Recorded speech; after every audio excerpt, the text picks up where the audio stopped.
Meghan's fury as King Charles strips Archie and Lilibet's titles. Harry shaken by final blow. Now, we've been buzzing about the king's health, the private meeting at Windsor Castle, and the surprising role Princess Anne played. But believe me, what came next wasn't just surprising, it was seismic. A moment that has sent shockwaves right through the heart of the monarchy and confirmed what many of us suspected all along. This wasn't a tea party. This wasn't a warm family reunion hoping to mend fences. This was a rare summoning by King Charles, a monarch known for his measured diplomacy, even in the face of immense personal difficulty. And what happened behind those ancient walls was a definitive, and for some, absolutely devastating, turning point.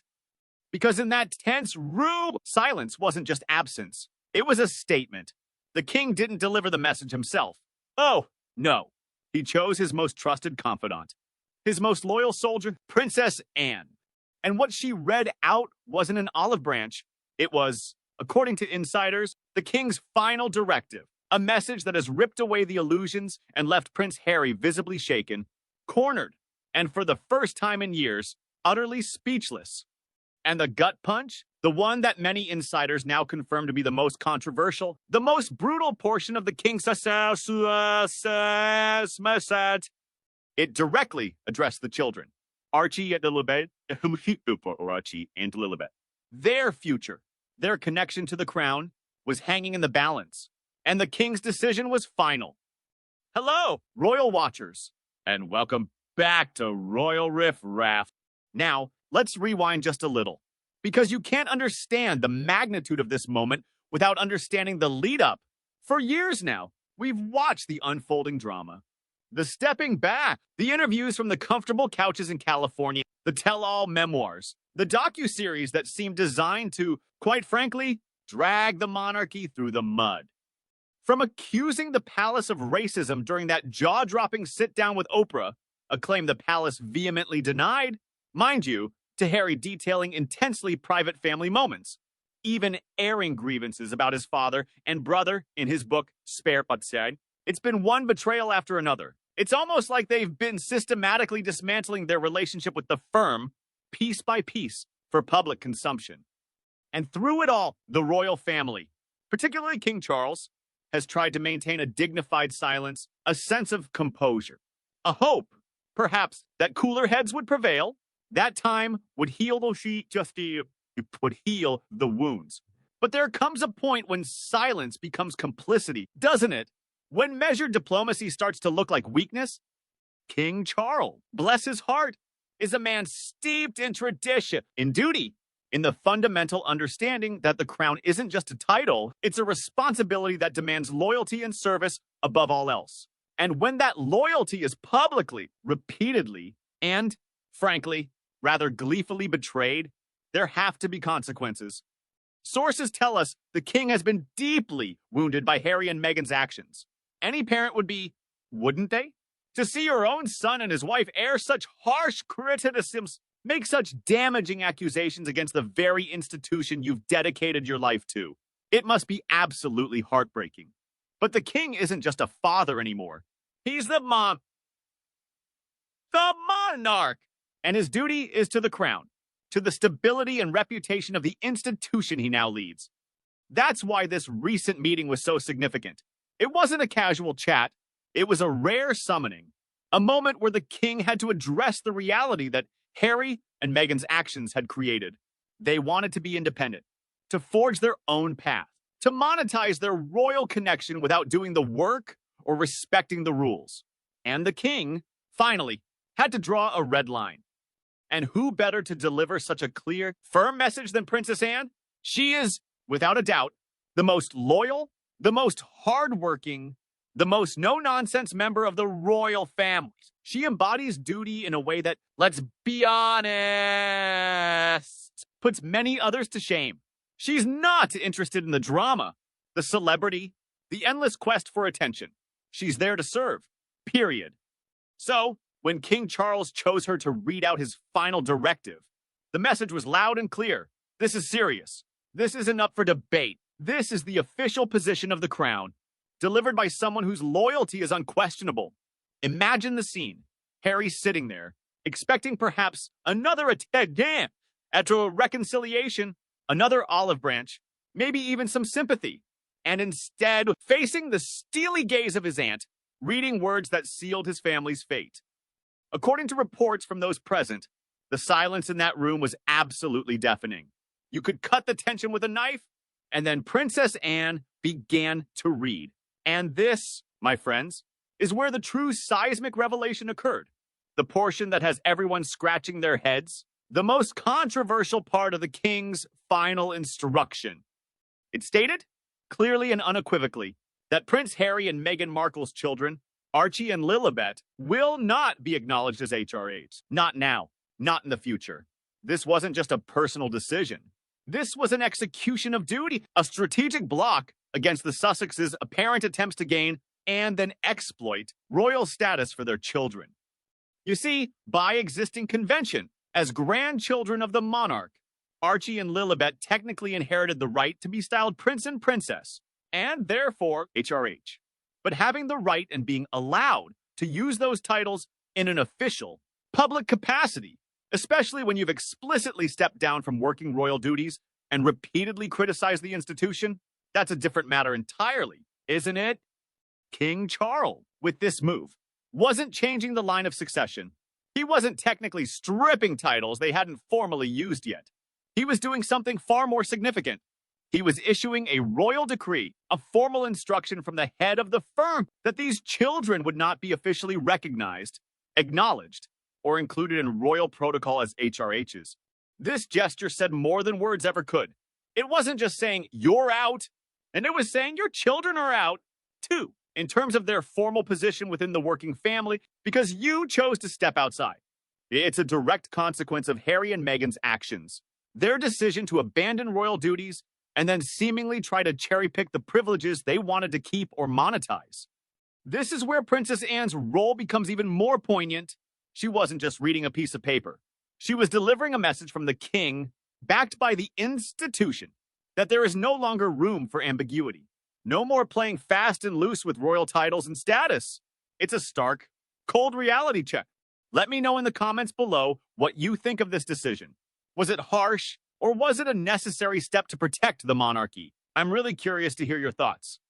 And how did Prince Harry take it? Sources say he was visibly shaken. His hands reportedly trembled. His eyes darted nervously between Princess Anne and the king, perhaps looking for a sign of softening, a hint of a different outcome. But there was none. He sat there, his mouth clenched, silent, cornered, and, according to one palace aide, practically unraveling by the minute. Imagine the weight of that moment landing on his shoulders. The realization that his choices, the public betrayals, the constant airing of grievances, had finally led to this, not just his own exile, but a formal declaration from the crown that his children would not hold the status he seemingly campaigned for after they stepped down.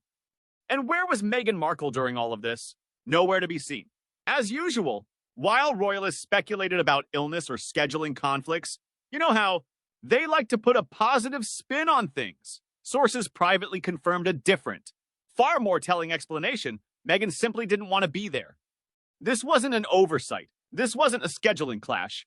This was a deliberate absence, a quiet but defiant rejection of the family's authority, even in this critical moment. And it speaks volumes, doesn't it? While Harry faced the music, she chose to say, I'm so... signaling loud and clear that she no longer views the monarchy as a seat of authority she needs to engage with, at least not on their terms. For Meghan, this is reportedly a catastrophic blow. She has spent the last 3 years subtly, but consistently, working to ensure her children would be recognized as Prince Archie and Princess Lilibet, complete with HRH styling, despite having stepped down from working duties. Her entire post-royal brand, her perceived value, hinges on that connection, that status. And this directive, it's a direct torpedo to that plan. It's a formal refusal to grant the very thing she seemed to be leveraging their entire public narrative to achieve. It's the ultimate consequence of their actions. Think back to Archie's recent birthday. Not a single public message, not a single acknowledgement from any senior royal. Not from King Charles, not from Prince William, Not even from the official royal family social media accounts, in stark contrast to previous years, where even amid tension, there were minimal birthday greetings offered for the children. This year's total blackout wasn't an accident. It marked a deliberate shift. No cute emoji, no throwback photo. Nothing. The message was undeniable. Archie is not part of the firm. He was born into a family that, while still his blood, no longer formally acknowledges his presence within the working structure of the monarchy. And that's painful, isn't it? Regardless of how you feel about Harry and Meghan, to see their children become collateral in this ongoing war, it's sad. But it's also a direct result of their parents' choices. This directive goes even further than just the HRH status. Sources confirm discussions within Whitehall, that's the heart of the British government, are underway to formalize the consequences of stepping down from royal duties. This isn't just royal protocol anymore. This is becoming a matter of national clarity, backed by the state. And perhaps the most explosive element of this formalization is the instruction to prohibit the use of royal titles, including Duke and Duchess of Sussex, in any commercial, political, or public-facing capacity that could imply royal sanction or endorsement. That means no more Duke and Duchess of Sussex splashed across Netflix deals. No more using the titles on charitable press releases that aren't affiliated with the official royal patronages. No more leveraging Archewell branding with an implicit royal connection. They presented themselves as part-time royals when convenient, using the titles when it suited their commercial ventures, yet portraying themselves as full-time victims when called out. Well, this time, the palace isn't playing along. The new instruction is crystal clear. Use of royal status by non-working royals is unauthorized, unauthentic, and now unacceptable. This is not just a formality. For Harry and Meghan, this is a direct assault on their income stream. Their entire post-royal brand hinges on the illusion of royalty, on their ability to trade on those titles and connections. With this decision, the firm, backed by Parliament, has stripped that illusion bare. The expectation that they could slam the monarchy in public while still reaping its privileges in private was naive at best and manipulative at worst. And now they are facing the consequences, delivered not by a family member hoping for reconciliation, but by the weight of the institution they abandoned. This is a strategic block against brand exploitation. Going forward, any attempt by the Sussexes to imply royal sanction or use their titles in a way that suggests official endorsement will reportedly be met with legal rebuke. That's not just a warning. That's the firm protecting its own brand and drawing a definitive line in the sand. The fact that multiple MPs from both sides of the political spectrum have reportedly raised concerns about the ambiguity around Harry and Meghan's status, especially given their political commentary and media ventures, speaks volumes. It shows that this isn't just royal gossip. It's a matter of public concern, of clarifying roles and ensuring that the crown's reputation isn't exploited. Parliament quietly backing these moves, aligning with the palace, reinforces the decision to strip titles, or at least the public acknowledgement and use of them, block branding, and end public confusion about the Sussexes' role. It's a powerful statement. The royal family has spoken, Parliament is aligning, and the British public? Well, many are watching, and frankly, some are laughing. And where does this leave Prince William? Sources say all eyes in that tense Windsor room reportedly turned to the heir apparent as Princess Anne finished reading the king's final message. For William, this wasn't just another chapter in royal duty. It was the moment he realized he was now, unequivocally, the face of the future monarchy. Gone is the illusion that Harry might return to full royal duties. Gone is the hope that reconciliation might completely heal the cracks, at least not in a way that includes Harry and Meghan in the core working family structure. Instead, William now shoulders the full task of upholding the family name, of leading the firm into the future. Without his brother, without Meghan, and without the once charming image of a Fab Four, sources who witnessed the scene describe William looking stunned. His face stiff, his hands reportedly clenched beneath the table. His voice, when he finally responded, was barely above a whisper. All he reportedly said was, "Understood?" It was more than just acknowledgement. It was acceptance. Acceptance of a crown forged in fire, stripped bare of illusions, and facing an uncertain future. Acceptance of the responsibility to lead, even when it means leaving family behind. For Harry, The blow was twofold. First, the monarchy's formal refusal to recognize his children as royal bloodlines in a working capacity. It's the implicit but unmistakable exile from any future relevance within the core institution he once called home. And worse still, his wife was absent. Again, a quiet but defiant rejection of the family's authority. And now, as if things couldn't be more humiliating for Harry, there's that bizarre and awkward moment caught on CCTV, leaked just days after the Windsor confrontation. It shows Harry appearing confused and visibly shaken while seemingly knocking on the wrong door in a private London estate. It's gone viral, mercilessly mocked across media platforms, a public symbol of his apparent disorientation. For the Sussexes, this isn't just a PR nightmare. It's a full-blown collapse of control. They are no longer just losing their grip on the royal brand. According to insiders, they're being systematically erased from the legacy they tried so desperately to commodify. And as the storm swells again, one question remains. What happens when two exiles, stripped of their most valuable leverage, try to wage war against a crown that is not only replacing them, but actively blocking their attempts to exploit the very connection they severed? Sources say Meghan is furious, absolutely fuming behind the gates of Montecito, plotting her next move, and something tells me silence won't last long. Stay tuned to Royal Riff Raff as we continue to dive into the explosive developments. Make sure you're subscribed and hit that notification bell so you don't miss what's coming next. Trust me, you won't want to miss it. Thanks for watching.